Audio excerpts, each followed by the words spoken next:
On this week's program, we talk with the State Director of the Farm Service Agency, David Shim. Some deadlines are approaching to apply for aid from the federal government if you haven't already done so. We also have features from the Kansas Soybean Commission and Kansas Department of Agriculture, plus those weekly updates from the Kansas Livestock Association and the Paragon Ag Advisors. I'm Ken Rahjes. This is Authentic Ag. Brought to you in part by the Kansas Soybean Commission, the Soybean Checkoff, progress powered by Kansas farmers. Kansas Farm Bureau, a grassroots ag organization representing the state's farm and ranch families since 1919, kfb.org. And the Kansas Wheat Commission, lending in the adoption of profitable innovations from wheat, online at kswheat.com. Welcome to the Western Kansas Wildlife Travel Center, right here in my hometown of Oakley, Kansas. We're the front door of Western Kansas, located on three main highways, I-70, US 83, and US 40. And all those roads lead to history, beautiful scenery, and adventure, no matter which direction you go. We now have an IHOP. That brand that you've trusted up and down the road in all your travels is staffed with local folks, real people, just like you and me, and we're waiting on you to join us. So for fun, adventure, fuel up, fuel your body, and let's have some fun.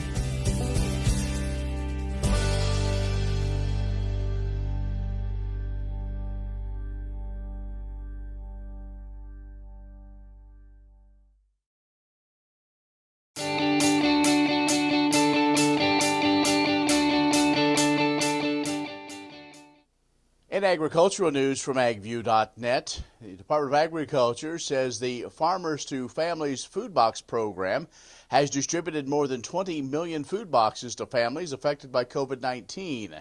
In the latest announcement, Ag Secretary Sonny Perdue said this milestone is a testament to the program and accomplishing what we intended, that is, supporting U.S. farmers and distributors and getting food to those who need it most. In April, Secretary Perdue announced that the food box effort was part of the Coronavirus Food Assistance Program that was developed to help farmers, ranchers, and consumers in response to the COVID-19 national emergency. Now, in just under 30 days, the program contracted for $1.2 billion in food products, including $461 million in fresh fruits and vegetables, $317 million in a variety of dairy products, $258 million in meat, $175 million in combo boxes of fresh produce, dairy, and meat products. Distribution of the food boxes across the U.S. began on May 15th. A federal judge sided with an agriculture coalition issuing a permanent injunction against California warning requirements of Prop 65 for glyphosate. The ruling removes the warning label of glyphosate. The judge in the case said providing misleading or false labels to consumers undermines California's interest accurately of informing its citizens of health risks. 2 years ago, that same judge ruled the government agencies and health organization that had been reviewing studies on glyphosate found there was no evidence that it caused cancer. Now, this ruling said it would be misleading at best to force parties to state that glyphosate containing products, that those products were known to state to cause cancer. The lead plaintiff in the case was the National Association of Wheat Growers, and they welcomed that injunction. They said it's a great win for wheat growers and farmers across the U.S. And new data from USDA shows nearly half of all family farmers and their spouses reported having a job off the farm in 2018. The Economic Research Service at USDA reports the majority of households, regardless of farm size, said they worked off the farm because it's more lucrative than farm work, plus provides a more reliable income, and many offer health and retirement benefits. Among small farms, those with annual gross cash income under $350,000, about 88% reported working off the farm because it was more reliable, and 75% because it was more lucrative. About 40% of all principal operators or their spouses who work off the farm listed farm-related financial stress as a reason for having a job off the farm. Well, more on these and other stories at agview.net. Stay with us. More coming up. Many seed companies claim to offer the latest genetics. But how many have tested those genetics in soils just like yours? The Oldie Seed Know to Grow research program has fully tested the latest seed genetics in soils that are right in your neighborhood. The Oldie Seed Know to Grow program can recommend the best performing hybrids from technologies like Enlist, Extend, and Liberty Link that will optimize the yield and profit of every acre on your farm. Contact Oldie Seed today.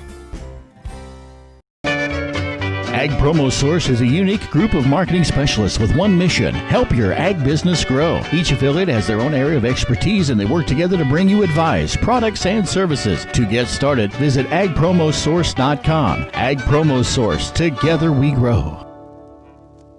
Sure Crop Fertilizers was started by my father, Don Sherman, and my mother, Shirley Sherman. Family business that started in the 80s.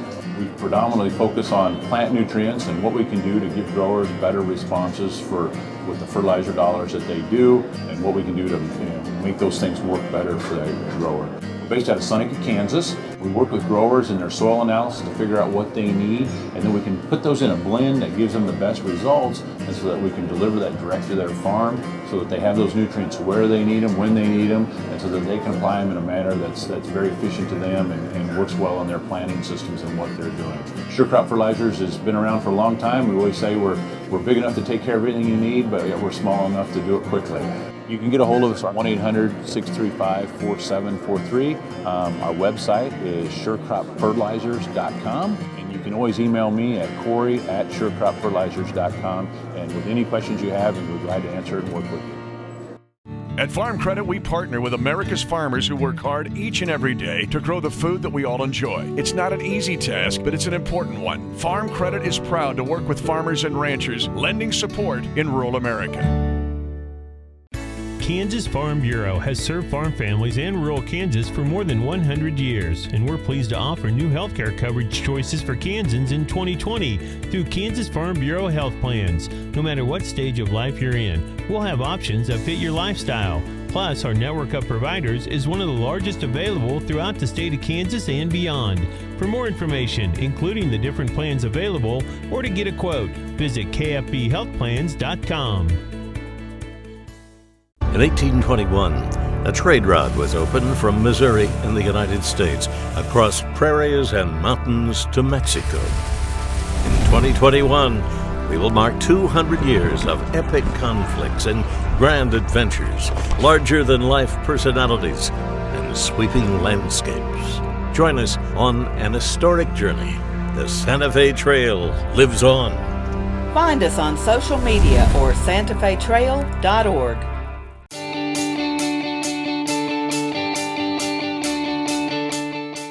And joining us is David Shim, who is the State Director for Kansas for the Farm Service Agency. David, thanks for joining us. Not a problem, Ken. It's I never realized I'd become quite as proficient as I have on this whole telecommunications now. I think we all have, but we've caught you out at the farm. Of course, you're from far western Kansas, and it's you tried to catch a little wheat, but maybe just a couple days early, at least when you and I are talking right now.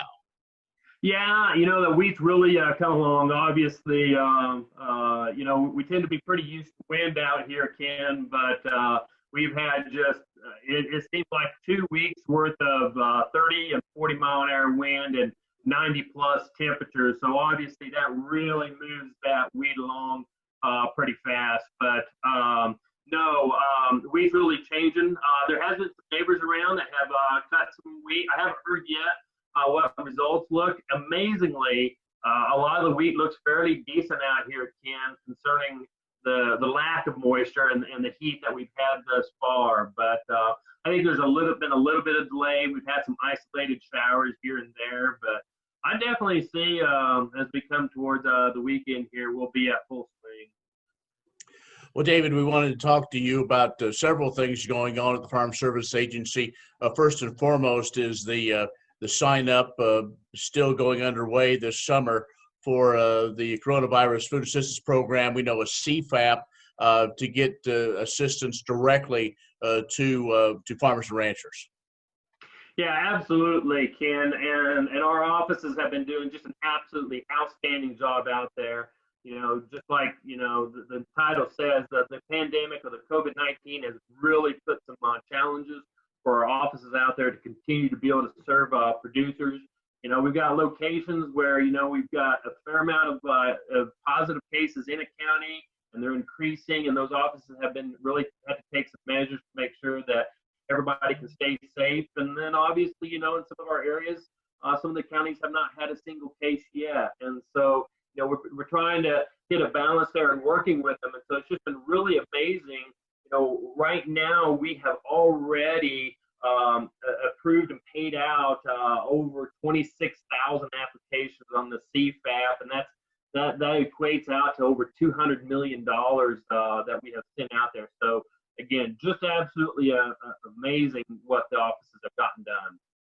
Well, it is. It's a great partnership with producers getting their paperwork in, knowing what needs to take place, and staff being able to get that turned around, because I saw the first report that came out that Kansas was one of the leaders, in a sense, is getting that relief out to producers. Yeah, absolutely. We've been definitely among the top states in being able to get that done. Just one little statistic here for you, Ken. It's just it's so impressive.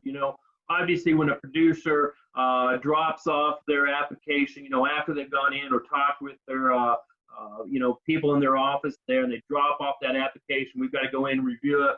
And then it's got to get submitted to a county committee for approval, so then it can be entered and get paid out. And, so there's a lot of steps to take there.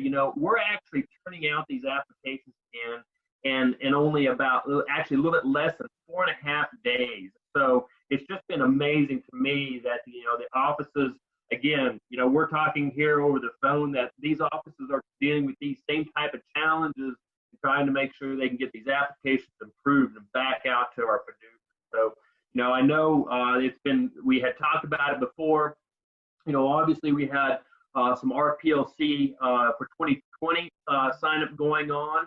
In fact, that deadline's coming up here at the end of the month here. So offices have been really busy trying to get those kind of wrapped up, because we knew when CFAP was opened up, I told them, I said, we're going to focus on this because we know our producers out there are needing this, especially our livestock producers. David Shim, who is the Kansas State Director for the Farm Service Agency, is our guest. Let's take a break. We'll come back with more in just a moment. The Kansas Wheat Innovation Center in Manhattan is rediscovering ways to get improved varieties and new genetics in the hands of farmers faster. Grower-led and Checkoff-funded research initiatives are bringing about positive change. This grassroots leadership provides a strong voice in Topeka and Washington, D.C. Now is the time to partner with Kansas Wheat in moving wheat forward. Kansas Wheat Commission and Kansas Association of Wheat Growers. Farmers investing in their future and yours. Log on to rediscoverwheat.org.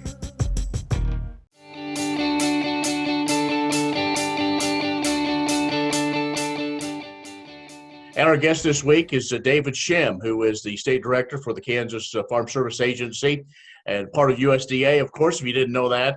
But David, as we get back to business, if you will, Farm Service Agency is one that continued to stay open through the pandemic, but most offices are taking people in if they want to do a face-to-face, but there are some steps, and the biggest thing is call ahead and get that appointment, just like normal, but make sure that the folks are ready for you. Absolutely, Ken. So, we've kind of got, and working based upon the administration's guidelines, we've got kind of reopening steps that we're doing with our county offices out there. And as I had mentioned earlier, obviously we've got offices and locations where there have been a lot of cases or cases are increasing. And so we've got kind of a series of, how would I call phases, Ken, that offices are going through. And, as long as we see a declining trend, or if there's been no cases in a county, we keep them in a certain what we call phase for about 2 weeks to make sure that we kind of see a trend going on there. And so by far the majority of our offices across the state are in what we would consider a phase one. And phase one is the doors are still locked. We do have employees in the offices. They're getting stuff done. But we're not allowing producers into those offices yet. But they can drop it off. Generally, we've got like a drop box there or folder that those producers can drop off their application. We do already have 14 counties or offices in what we would consider phase 2. And that's when, and I've heard it loud and clear from not just producers but employees, they want that face-to-face interaction, obviously taking steps to make sure we ensure everybody's safety. But under phase 2, the doors are still locked, but we are bringing producers in by appointment. And so producers need to call ahead, make that appointment, and then we'll bring them in. Depending upon how things go this week, Ken, we could see hopefully, several more counties go into that phase 2. But again, obviously in areas that we start seeing an increasing trend of these COVID cases, it raises concern, and we want to try to continue to protect our, not just our employees, but obviously our customers that are very concerning for us as well. So we've got offices definitely transitioning into that and trying to work through that. Ken, part of that, what they're doing, the offices are using to evaluate that is what we call our local food and ag council, and they consult with other groups, whether it be extension, NRCS, or anything to help make a decision. But part of that key component there that obviously our local managers always do and relies on feedback is our local county committees. Those local county committees are a representation of our producers out there. And, not only are they helping us, determine and help work with policy and getting that programs effectively out there to our producers in the counties, but obviously they play an important role in even just the running of an office out there to help ensure that we've got a very effective and efficient offices out there. And just quickly, if folks, every year there's usually counties have positions either open or up for election to serve in those county committees. What that deadline is coming up here is still a few weeks away to file, correct? Ken, we still got a couple of weeks before that deadline for county committee elections are coming up here. Ballots, offices are sending out those ballots, sending out those forms there. So definitely, if you have an interest and you want to serve on the board, or committees, I definitely encourage you to get out there and get into those positions. We'd like to see our leaders, our local leaders, serving in those county committees.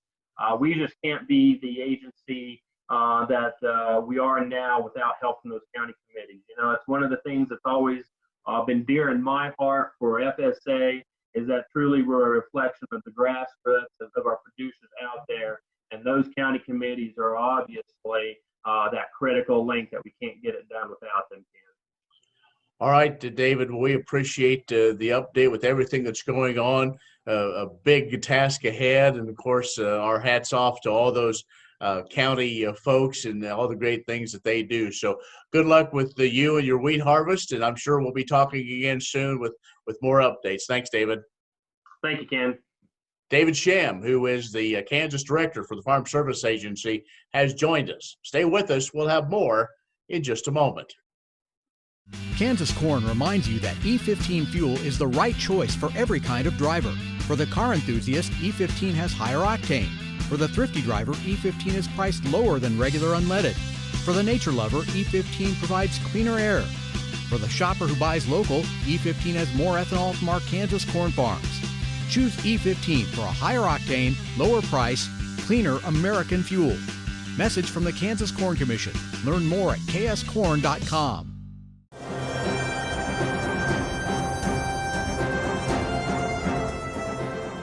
As we wrap up another fiscal year at the Kansas Soybean Commission, we want to highlight some of this year's checkoff investments that advance soybeans as a crop. When the soybean farmers elected to the Commission determine how to invest checkoff dollars, the projects revolve around research, market development, promotion, and outreach. To highlight some projects in research, the Commission funded an ongoing project to improve sustainability of soybean production led by Dr. William Shapaw for $250,000. Additionally, the Commission funded a synthesis of soybean polyols project, which currently has a patent pending, as well as a topical lotion project and a study on managing herbicide-resistant weeds in western Kansas. These are just a few of the research projects funded in fiscal year 2020. As for international market development, the Commission collaborated with the U.S. Poultry and Egg Export Council to expand U.S. poultry and egg products to Mexico's processing industry. A collaboration with the World Initiative for Soy and Human Health funded participation in International Grains Program courses. Between these two projects alone, $160,000 was invested into market development, plus many more projects.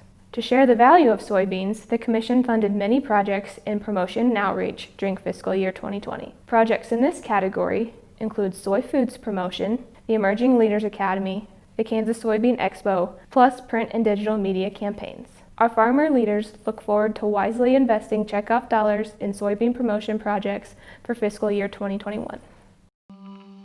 What if U.S. soybean meal were more than a commodity? If seed companies and the Soybean Checkoff built a better variety? That future is here. The time is now. To meet end-user demands, the Soybean Checkoff is investing in the compositional quality of soybeans, including meal. A message from the Kansas Soybean Commission, the Soybean Checkoff, progress powered by Kansas farmers.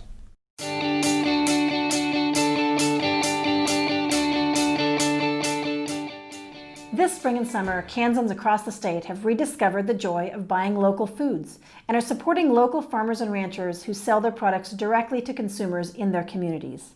One of the easiest ways to enjoy local foods is by finding a farmer's market near you. Most farmers markets have implemented new measures to protect the health and safety of shoppers and vendors, knowing that the risks posed by COVID-19 are still present in communities across the state. Farmers markets are an important source of fresh, locally grown produce for many Kansans, along with a variety of other products made by local artisans.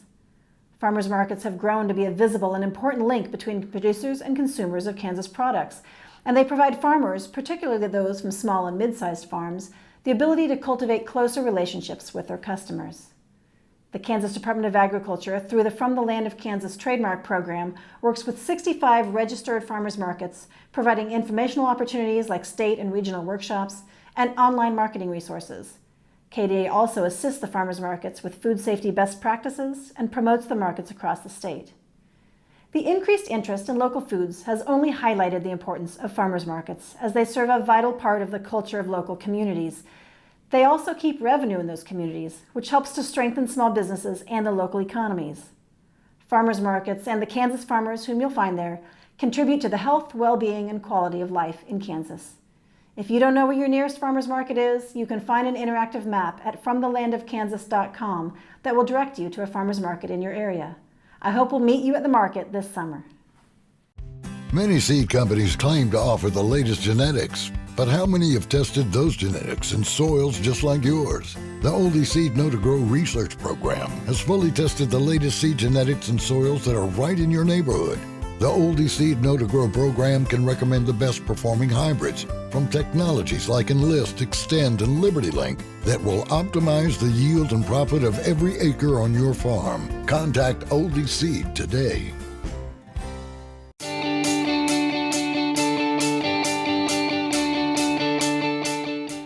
Over the last 13 months, the National Cattlemen's Beef Association has submitted 21 sets of public comments and more than 100 research studies in support of beef's role in a healthy diet to the Dietary Guidelines for Americans Advisory Committee.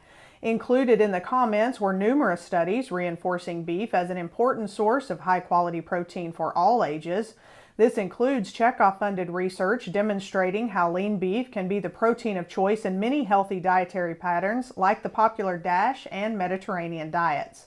Research also was submitted showing the benefits of low carbohydrate and higher protein diets, such as the BeefWise study that found lean beef as part of a healthy and higher protein diet can help people lose weight while maintaining muscle mass and heart health. Additionally, recognizing that the forthcoming dietary guidelines will be the first to include recommendations for infants and young children from birth to 24 months of age, NCBA submitted comments about the critical role of beef in growth and development. Beef is especially important as a high-quality source of iron for pregnant women, infants, adolescent girls, and women of childbearing age. The committee report will be released in mid-July. On August 11th, USDA and the U.S. Department of Health and Human Services will hear oral comments from the public. NCBA will request an opportunity to again provide comments. The final dietary guidelines are expected to be released at the end of the year. These days, no one can afford to take the risk of being without financial protection against high health care costs, not even for a few days. Kansas Farm Bureau health plans offer short-term health care coverage to fill in those temporary gaps. Short-term health plans can provide you with medical coverage when you are between health plans, helping lower your potential financial risk. Learn more at kfbhealthplans.com or contact a Farm Bureau financial services agent near you.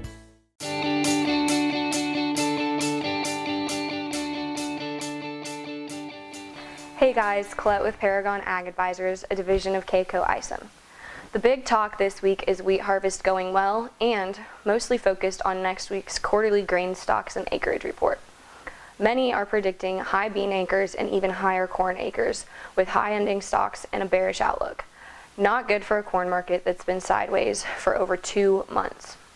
Beans haven't been over $8.85 in almost 3 months and have yet to fill a gap at the $9 level.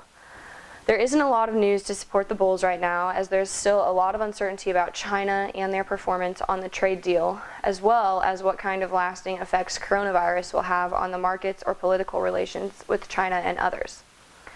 In other news, the US dollar has moved down off of the highs from March and will be something to keep an eye on as we move through summer and see if COVID resurges this fall.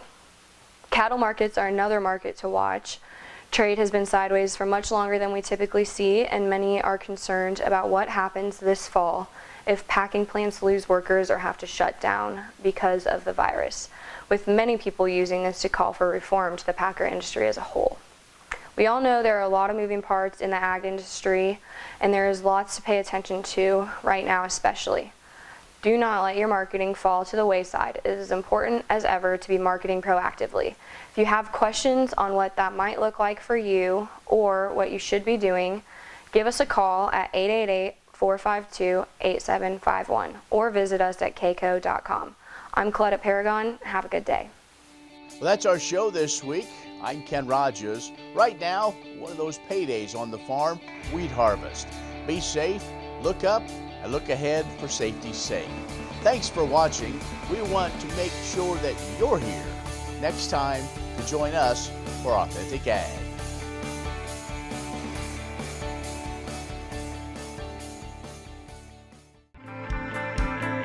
When your college career begins, you'll have the opportunity to build upon your skills. One of those opportunities could be joining a Collegiate Farm Bureau chapter. With programs at 19 2- and 4-year schools around the state, you can't go far without the possibility of joining a chapter. Collegiate Farm Bureau provides opportunities to build your network with other students, connect to leaders and mentors, develop a greater understanding of ag in Kansas and around the United States, share your knowledge with kids, consumers, and elected officials, experience statewide events and conferences, compete in contests to build essential skills and win great prizes, and gain eligibility for scholarships. It helps you understand Farm Bureau a little bit more. I got to be involved on the county, collegiate, district, and state levels. And my favorite part from the program is being involved in the leadership aspect of it and just gaining skills that I wouldn't have otherwise. Want to learn more? Visit www.kfb.org/collegiate.